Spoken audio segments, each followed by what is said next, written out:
ನಮಸ್ಕಾರ ಫ್ರೆಂಡ್ಸ್, ನಮ್ಮ crypto master class zero to hero ಸರಣಿಯ 6ನೇ ವಿಡಿಯೋಗೆ ನಿಮ್ಮೆಲ್ಲರಿಗೂ ಪ್ರೀತಿಯ ಸ್ವಾಗತ. ವಿಷಯಕ್ಕೆ ಬರೋ ಮೊದಲು ಒಂದು ಮುಖ್ಯವಾದ ಮಾತು, ನೀವು ಈ ಫ್ರೀ ಕೋರ್ಸ್ ಅನ್ನ ಸರಿಯಾಗಿ ಕಲಿಬೇಕು ಅಂದ್ರೆ ಕೆಳಗಡೆ ಡಿಸ್ಕ್ರಿಪ್ಷನ್ ಅಲ್ಲಿರುವ ಪ್ಲೇ ಲಿಸ್ಟ್ ಲಿಂಕ್ ಕ್ಲಿಕ್ ಮಾಡಿ 1 ರಿಂದ 5 ವಿಡಿಯೋಗಳನ್ನ ಲೈನ್ ಪ್ರಕಾರ ನೋಡಿ. ಇಲ್ಲದಿದ್ರೆ ಇವತ್ತಿನ ಮ್ಯಾಟರ್ ನಿಮ್ಗೆ ಅಷ್ಟು ಸುಲಭವಾಗಿ ಅರ್ಥ ಆಗೋದಿಲ್ಲ. ಸರಿ, ಇವತ್ತು ನಾನು ನಿಮ್ಗೆ ಕ್ರಿಪ್ಟೋ ಮಾರುಕಟ್ಟೆಯ ಒಂದು ಹಸಿ ಬಿಸಿ ಸತ್ಯ ಹೇಳ್ತೀನಿ. ಬಹಳ ಜನ ಕಾಯಿನ್ ಬೆಲೆ ನೋಡಿ ಕಣ್ಣು ಮುಚ್ಚಿ ಹಣ ಹಾಕ್ತಾರೆ. ಈ ಕಾಯಿನ್ ಬೆಲೆ ಬರೀ 10 ಪೈಸೆ ಇದೆ, ಇದು ಬಿಟ್ ಕಾಯಿನ್ ತರ ಲಕ್ಷಕ್ಕೆ ಹೋದ್ರೆ ನಾನು ಕೋಟ್ಯಾಧಿಪತಿ ಆಗ್ತೀನಿ ಅಂತ ಕನಸು ಕಾಣ್ತಾರೆ. ಫ್ರೆಂಡ್ಸ್, ಇದು ಕ್ರಿಪ್ಟೋ ಲೋಕದ ಅತಿ ದೊಡ್ಡ ತಪ್ಪು. ಒಂದು ಕಾಯಿನ್ ಎಷ್ಟು ಶಕ್ತಿಶಾಲಿಯಾಗಿದೆ ಅಂತ ನಿರ್ಧಾರ ಮಾಡೋದು ಅದರ ಬೆಲೆಯಿಂದಲ್ಲ, ಅದರ ಅಸಲಿ ಪವರ್ ಇರೋದು ಅದರ ಮಾರ್ಕೆಟ್ ಕ್ಯಾಪ್ ಅಂದ್ರೆ ಮಾರುಕಟ್ಟೆ ಮೌಲ್ಯದಲ್ಲಿ. ಅದು ಯಾಕೆ ಅಂತ ಇವತ್ತು ಲೆಕ್ಕ ಹಾಕಿ ತೋರಿಸ್ತೀನಿ ನೋಡಿ.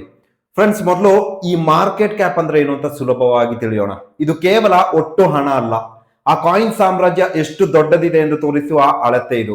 ನಮ್ಮ ಶೇರ್ ಮಾರ್ಕೆಟ್ ಅಲ್ಲಿ ರಿಲಯನ್ಸ್ ಅಥವಾ ಆಪಲ್ ನಂತಹ ದೊಡ್ಡ ದೊಡ್ಡ ಕಂಪನಿಗಳ ಮೌಲ್ಯವನ್ನ ಹೇಗೆ ಅಳಿತಾರೆ ಗೊತ್ತಾ? ಆ ಕಂಪನಿಯ ಒಂದು ಶೇರ್ ಬೆಲೆ ಮತ್ತು ಒಟ್ಟು ಶೇರ್ಗಳ ಸಂಖ್ಯೆ ಗುಣಿಸಿದಾಗ ಆ ಕಂಪನಿಯ ಒಟ್ಟು ಮೌಲ್ಯ ಸಿಗುತ್ತೆ.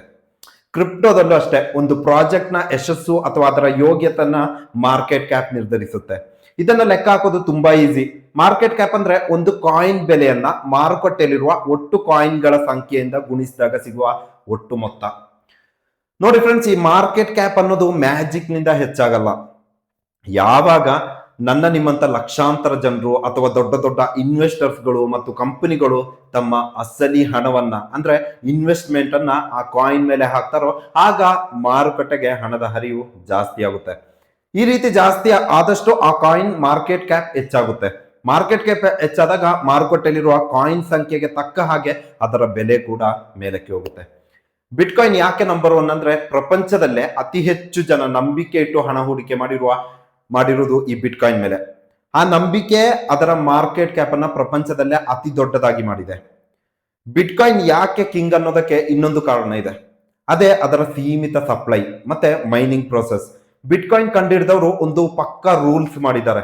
ಪ್ರಪಂಚದಲ್ಲಿ ಬಿಟ್ ಕಾಯಿನ್ ಅನ್ನೋದು ಒಟ್ಟು ಇರೋದು 2,10,00,000 ಅಂದ್ರೆ 21 ಮಿಲಿಯನ್ ಮಾತ್ರ. ಇದನ್ನೇ ನಾವು ಮ್ಯಾಕ್ಸ್ ಸಪ್ಲೈ ಅಂತ ಕರಿತೀವಿ. ಆದ್ರೆ ಈ 21 ಮಿಲಿಯನ್ ಬಿಟ್ ಕಾಯಿನ್ಗಳು ನಮ್ಗೆ ಒಟ್ಟಿಗೆ ಸಿಗಲ್ಲ. ಇವತ್ತಿನ ಲೈವ್ ಲೆಕ್ಕದ ಪ್ರಕಾರ ನೋಡಿದ್ರೆ ಈಗಾಗಲೇ ಸುಮಾರು 1,98,00,000 ಬಿಟ್ ಕಾಯಿನ್ಗಳನ್ನ ಮೈನಿಂಗ್ ಮಾಡಿ ಹೊರತೆಗೆಯಲಾಗಿದೆ. ಇದನ್ನೇ ನಾವು ಸರ್ಕ್ಯುಲೇಟಿಂಗ್ ಸಪ್ಲೈ ಅಂತ ಕರಿತೀವಿ. ಅಂದ್ರೆ ಸದ್ಯಕ್ಕೆ ಇವು ಮಾತ್ರ ಮಾರುಕಟ್ಟೆಯಲ್ಲಿ ನಮಗೆ ಕೊಳ್ಳಲು ಅಥವಾ ಮಾರಲು ಸಿಗುತ್ತಿವೆ. ಇನ್ನು ಕೇವಲ 12 ಲಕ್ಷ ಬಿಟ್ ಕಾಯಿನ್ಗಳು ಮಾತ್ರ ಮೈನಿಂಗ್ ಆಗಬೇಕಿದೆ. ಇದು ಸದ್ಯಕ್ಕೆ ಯಾರಿಗೂ ಸಿಗಲ್ಲ. ಈ ಕಮ್ಮಿ ಸಪ್ಲೈ ಇರೋದ್ರಿಂದಲೇ ಬಿಟ್ ಕಾಯಿನ್ ಬೆಲೆ ಇಷ್ಟೊಂದು ಹೈ ಆಗಿರುವಂತದ್ದು. ಈಗ ನಾವು ಬಿಟ್ ಕಾಯಿನ್ ಸಪ್ಲೈ ಗಣಿತ ನೋಡಿದ್ವಿ. ಇದೇ ಗಣಿತವನ್ನ ಶಿಬಾ ಎನ್ನುವಂತಹ ಕಾಯಿನ್ಗಳಿಗೆ ಹೋಲಿಕೆ ಮಾಡಿ ನೋಡಿದಾಗ ಅಸಲಿ ಸತ್ಯ ಹೊರಬರುತ್ತೆ. ಬಿಟ್ ಕಾಯಿನ್ ಅನ್ನೋದು ಪ್ರಪಂಚದಲ್ಲಿರುವ ಅತ್ಯಂತ ಬೆಲೆ ಬಾಳುವ ಚಿನ್ನದ ಗಣಿದ ಹಾಗೆ. ಅದು ತುಂಬಾ ಕಡಿಮೆ ಇದೆ, ಅದಕ್ಕೆ ಅದರ ರೇಟ್ ಲಕ್ಷಾಂತರ ರೂಪಾಯಿ ಇರುತ್ತೆ. ಆದ್ರೆ ಶಿಬಾ ಕಾಯಿನ್ ಅನ್ನೋದು ಸಮುದ್ರದ ಮರಳಿನ ತರ. ಮರಳು ಎಲ್ಲೆಡೆ ರಾಶಿ ರಾಶಿ ಸಿಗುತ್ತೆ ಅಲ್ವಾ, ಹಾಗೆ ಇದರ ಸಪ್ಲೈ ಸುಮಾರು 589 ಟ್ರಿಲಿಯನ್ ಸಂಖ್ಯೆಯಲ್ಲಿದೆ. ಒಂದು ವೇಳೆ ಶಿಬಾ ಇನು ಕಾಯಿನ್ ಬಿಟ್ ಕಾಯಿನ್ ಹೊಂದಿರುವ ಅಷ್ಟು ದೊಡ್ಡ ಮಾರ್ಕೆಟ್ ಕ್ಯಾಪ್ ಅನ್ನ ಅಂದ್ರೆ ಪ್ರಪಂಚದ ಅಷ್ಟು ಹಣವನ್ನ ಪೂರ್ತಿಯಾಗಿ ಪಡ್ಕೊಂಡ್ರು ಸಹ ಅದರ ಬೆಲೆ ಬರೀ 20 ಪೈಸೆ ದಾಟೋದು ಕೂಡ ತುಂಬಾ ಕಷ್ಟ. ಯಾಕಂದ್ರೆ ಅದರ ಸಪ್ಲೈ ಬೆಟ್ಟದಷ್ಟು ದೊಡ್ಡದಿದೆ. ಮತ್ತೊಂದು ಮುಖ್ಯವಾದ ವಿಷಯ ಅಂದ್ರೆ, ನೀವು ಬಹಳ ಕಡೆ ಅಥವಾ ಸೋಷಿಯಲ್ ಮೀಡಿಯಾದಲ್ಲಿ ಕೇಳಿರ್ಬೋದು, ಯಾರೊಬ್ರು ಸ್ಟೇಜಿಗೆ ಬರ್ತಾರೆ, ಬಂದ್ಬಿಟ್ಟು ಇವತ್ತು ಈ ಕಾಯಿನ್ ಬೆಲೆ ಬರೀ ಪೈಸೆಯಲ್ಲಿದೆ, ಇದನ್ನ ಇವತ್ತೇ ತಗೊಂಡಿಟ್ಕೊಳ್ಳಿ, ನಾಳೆ ಇದು ಬಿಟ್ ಕಾಯಿನ್ ತರ ಲಕ್ಷಕ್ಕೆ ಹೋಗುತ್ತೆ ಅಂತ ಆಸೆ ತೋರಿಸ್ತಾರೆ. ಫ್ರೆಂಡ್ಸ್, ಇವೆಲ್ಲ ಜನರನ್ನ ದಾರಿ ತಪ್ಪಿಸಿ ಹಣವನ್ನ ಕಿತ್ಕೊಳ್ಳಕ್ಕೆ ಮಾಡಿರುವಂತಹ ಸ್ಕ್ಯಾಮ್ಗಳು ಅಂತಾನೆ ನಾನು ಹೇಳ್ತೀನಿ.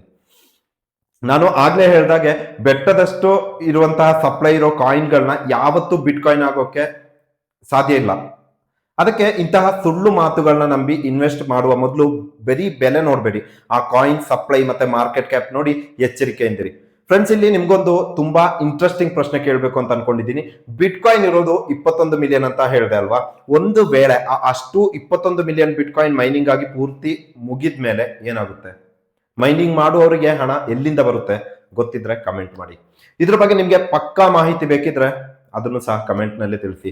ನಿಮ್ಮ ಕಮೆಂಟ್ಗಳು ಜಾಸ್ತಿ ಬಂದ್ರೆ ನಾನು ಅದ್ರ ಬಗ್ಗೆ ಒಂದು ಸ್ಪೆಷಲ್ ವಿಡಿಯೋನೇ ಮಾಡ್ತೀನಿ.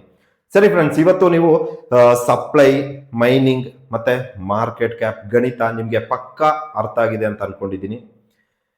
ಇನ್ ಮುಂದೆ ಬರೀ ಪೈಸೆ ಬೆಲೆಯ ಕಾಯಿನ್ಗಳನ್ನ ತಗೊಂಡು ಮರಳಾಗ್ಬೇಡಿ. ಈಗ ಮಾರ್ಕೆಟ್ ಮ್ಯಾಟರ್ ಗೊತ್ತಾಯ್ತು. ಆದ್ರೆ ಅಸಲಿಗೆ ಈ ಕಾಯಿನ್ಗಳು ಜನರು ಎಲ್ಲಿ ಖರೀದಿಸ್ತಾರೆ, ಈ ಸೆಂಟ್ರಲೈಸ್ಡ್ ಎಕ್ಸ್ಚೇಂಜ್ ಮತ್ತೆ ಡಿಸೆಂಟ್ರಲೈಸ್ಡ್ ಎಕ್ಸ್ಚೇಂಜ್ ಅಂದ್ರೆ ಏನು, ಇವು ಹೇಗೆ ಕೆಲಸ ಮಾಡುತ್ತೆ ಮತ್ತು ಈ ಎಕ್ಸ್ಚೇಂಜ್ ಗಳ ಮೂಲಕ ಟ್ರೇಡರ್ಸ್ ಹೇಗೆ ಕ್ರಿಪ್ಟೋವನ್ನ ಕೊಂಡ್ಕೋತಾರೆ ಅನ್ನೋದನ್ನ ನಾನು ಮುಂದಿನ 7ನೇ ವಿಡಿಯೋದಲ್ಲಿ ಅತ್ಯಂತ ವಿವರವಾಗಿ ತಿಳಿಸ್ಕೊಡ್ತೀನಿ. ಯಾವುದೇ ಡೌಟ್ ಇದ್ರೂ ಸಹ ಕಮೆಂಟ್ ಬಾಕ್ಸ್ ನಲ್ಲಿ ಕೇಳಿ. ನಮ್ಮ ಟೆಲಿಗ್ರಾಮ್ ಗ್ರೂಪ್ಗೆ ಈಗಲೇ ಜಾಯ್ನ್ ಆಗಿ, ಜೊತೆಗೆ ಇನ್ಸ್ಟಾಗ್ರಾಮ್ ಅಕೌಂಟ್ ಅನ್ನು ಸಹ ಫಾಲೋ ಮಾಡಿ. ಲಿಂಕ್ ಡಿಸ್ಕ್ರಿಪ್ಷನ್ ನಲ್ಲಿ ನೀಡಲಾಗಿದೆ. ಈ ವಿಡಿಯೋ ಇಷ್ಟ ಆದ್ರೆ ಲೈಕ್ ಮಾಡಿ, ಸಬ್ಸ್ಕ್ರೈಬ್ ಮಾಡಿ ಮತ್ತು ನಿಮ್ಮ ಫ್ರೆಂಡ್ಸ್ಗೆ ಶೇರ್ ಮಾಡಿ. ಮುಂದಿನ ಭಾಗದಲ್ಲಿ ಸಿಗೋಣ. ಧನ್ಯವಾದಗಳು.